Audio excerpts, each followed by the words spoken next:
Good evening, welcome to the Professor Maima Show.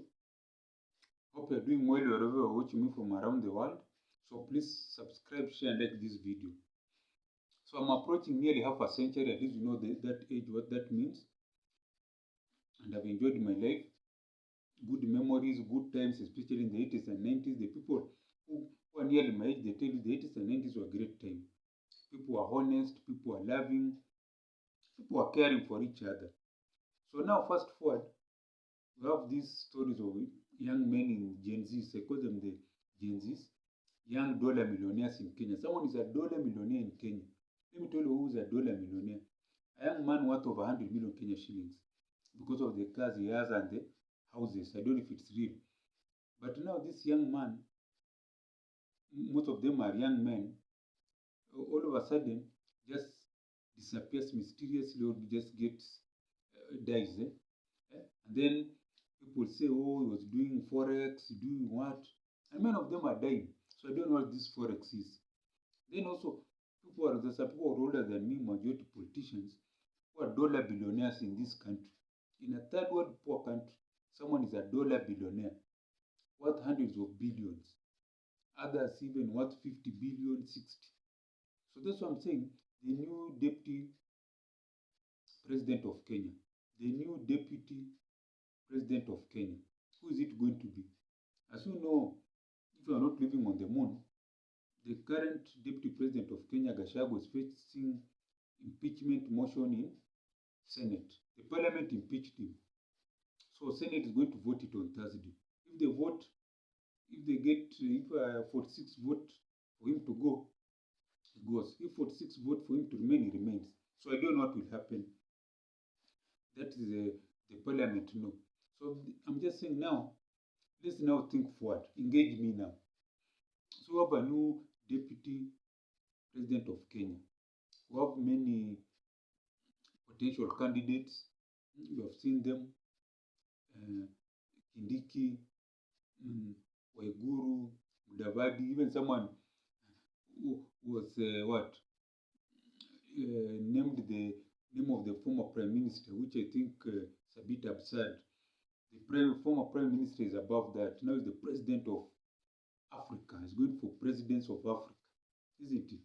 So now, a new deputy president of Kenya, one thing you should know, that job now will be musical chair.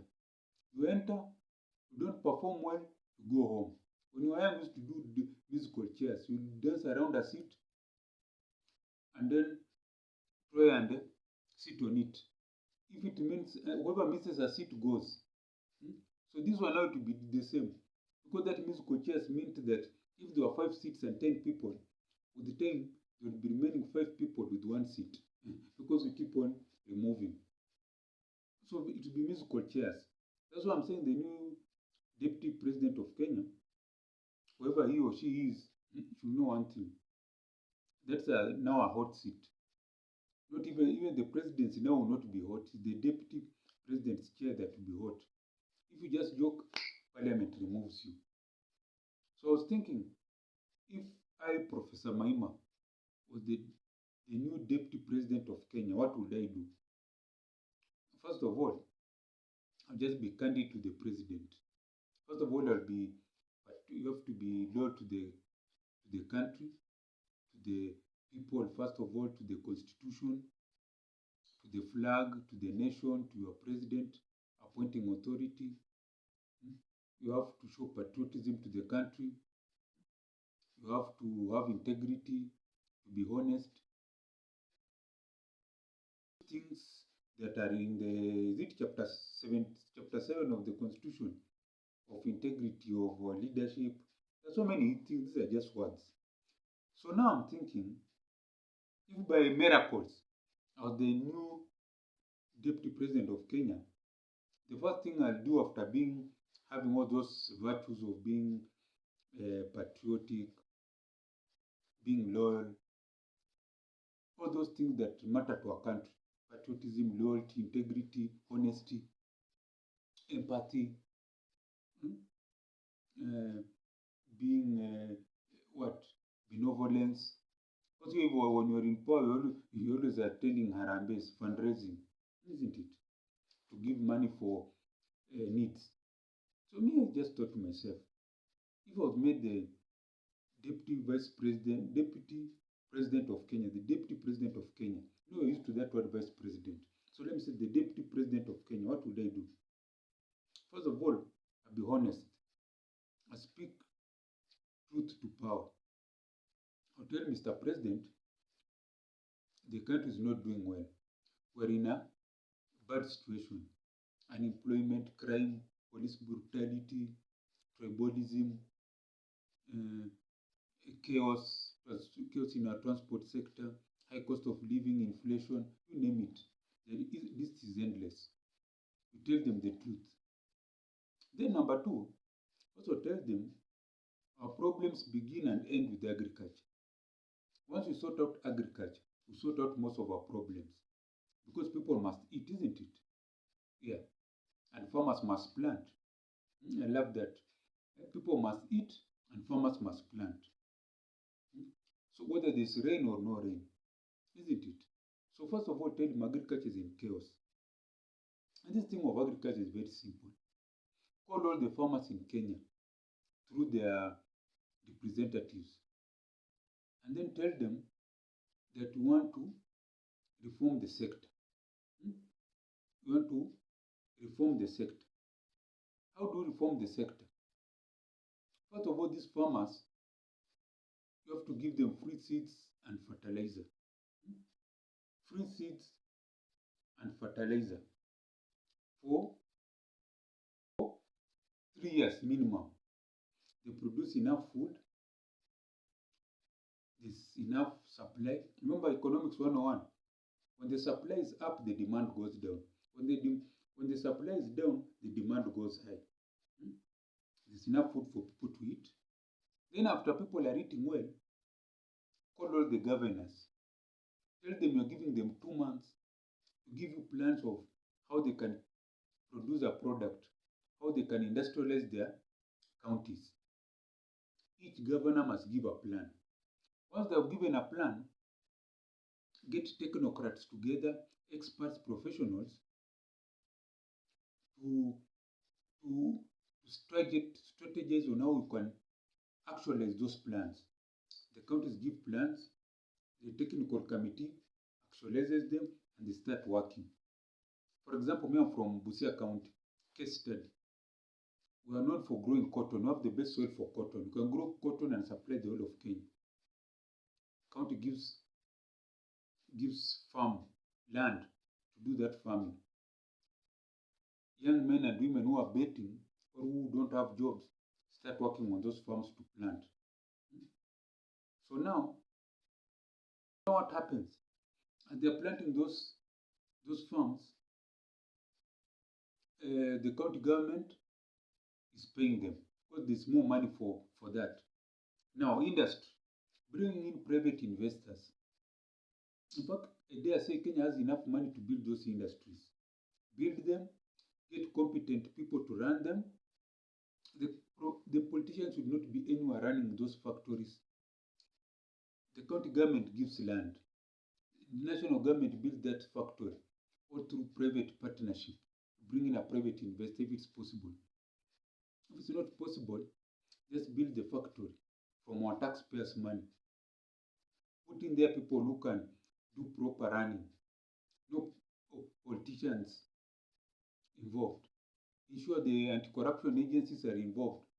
Ensure there's auditing of money, of funds, of profits. If even a shilling is lost, the people in that factory, the board, prison, they face cases. Now that's when we start giving these young Gen Z's jobs and earning money for the country. That is base level, county level. At the national level, ensure there's free education. All these industries we are doing are bringing in taxes, more money. Free education from nursery to university. I, Professor Maimba, the Deputy President of Kenya, I'm telling the President the truth. I'm also suggesting agriculture, isn't it? So now with the agriculture, we're doing value addition, industries, and then at the national level, free education, free medical cover. We build, the county government builds the the structures, whether it's a hospital, dispensary, you name it. And then the national government staffs the hospital, the medical facility, provides enough drugs. And if drugs are stolen, the anti-corruption is also there. The people who are there, who are managing, they face the, it's called what? They face the law. All these pharmacies, private clinics will just vanish, and pay the doctors and nurses very well. I dare say pay them such good money that they don't need to moonlight in other places. Someone can work in a public hospital and get good money that he doesn't need to walk around. If he's not working in a hospital, he's also progressing, doing his studies very easily. You're giving them scholarships. If you're in a public hospital, you're given a scholarship to study, even abroad. Such things. Security, pay our policemen and women very well. Give them facilities to do work.